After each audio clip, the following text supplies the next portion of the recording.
In this video, we're going to learn what functions you should include in your failure modes and effects analysis so you avoid a meaningless generic list of functions.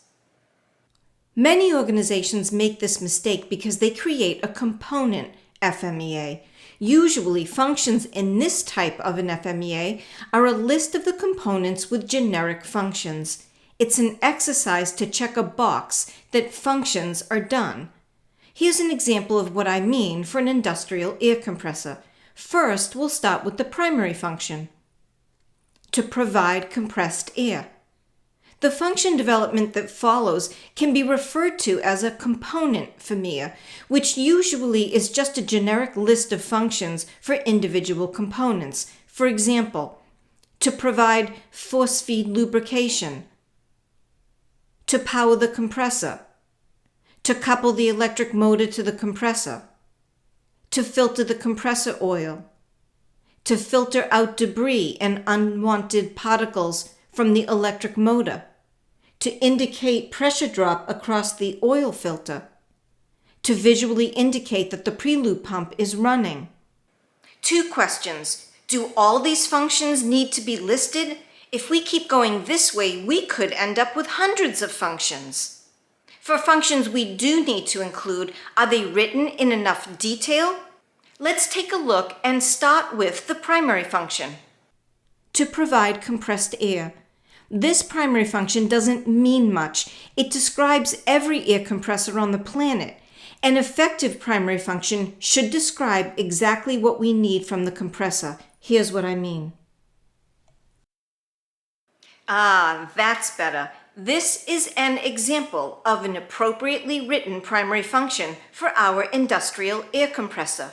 Notice how we are very specific about our performance standards. They define specifically what we need from our compressor, not what it was designed to do. In this function, we define the reliability that we need from our compressor. In this function, we just write a function as a matter of routine. But what about all the other functions? How do we figure out if we include them in our FMEA? I'm glad you asked. Let's take a look at that. We can use this algorithm to figure it out. Let's look at function number 2 for the main oil pump. To provide force feed lubrication.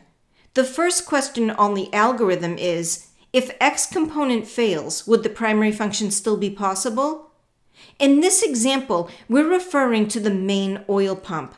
So, if the main oil pump fails, would the primary function still be possible? In other words, would we be able to provide compressed air as we have defined it in our primary function? No. If our oil pump failed, our compressor would shut down. So we don't list a function for it. But that doesn't mean we ignore it. We obviously have to account for the main oil pump in our FMEA. If we follow the algorithm, it directs us to address it as a failure mode. For example, main oil pump bearing wears. In a real-world analysis, we would continue considering other failure modes for the main oil pump, but for example purposes, we're going to move on to function number 3. A function for the electric motor. To power the compressor. Let's refer to the algorithm. If the electric motor failed, would the primary function still be possible? No. If our electric motor failed, the compressor would shut down. So we don't list a function for it. But that doesn't mean we ignore it. We follow the algorithm and it directs us to address it as a failure mode. For example, electric motor fails internally.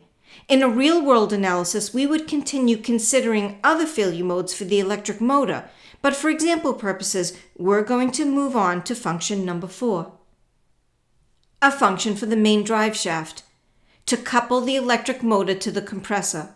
If the main drive shaft failed, would the primary function still be possible? Obviously not, so we don't list a function for it.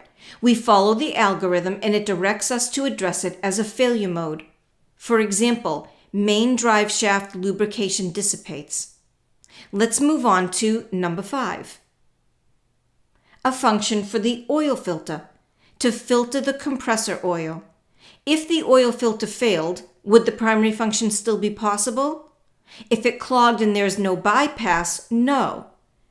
So we don't list it as a function. We follow the algorithm and it directs us to address it as a failure mode. For example, oil filter clogs due to normal use. Now let's move on to function number 6. A function for the electric motor intake screen. To filter debris and unwanted particles from the electric motor. If the electric motor intake screen failed or clogged, would the primary function still be possible? No. So we don't list a function for it. We follow the algorithm and it directs us to address it as a failure mode. For example, electric motor intake screen clogs due to normal use. Let's move on to function number 7. A function for the oil filter differential pressure gauge. To indicate the pressure drop across the oil filter. If the gauge failed, would the primary function still be possible? Yes. Remember, we're only referring to the gauge. So we move to the next box on our algorithm. If the gauge fails, would all of the secondary functions already defined still be possible? Yes, we haven't written any others. We follow our algorithm and see that we do record this function. As written, is it written in enough detail to define the reliability we want from it? No, we're missing performance standards, so we'll rewrite this function and it will become function number 2 on our FMEA to indicate the pressure drop across the oil filter within plus or minus 1 psi. Let's move on to function number 8. A function for the preloop pump running light. To visually indicate the preloop pump is running. If the preloop pump running light failed, would the primary function still be possible? Yes. Remember, we're only referring to the indicator light. So we move to the next box on the algorithm. If the light fails, would all of the secondary functions already defined still be possible? Yes. The differential pressure gauge would still work.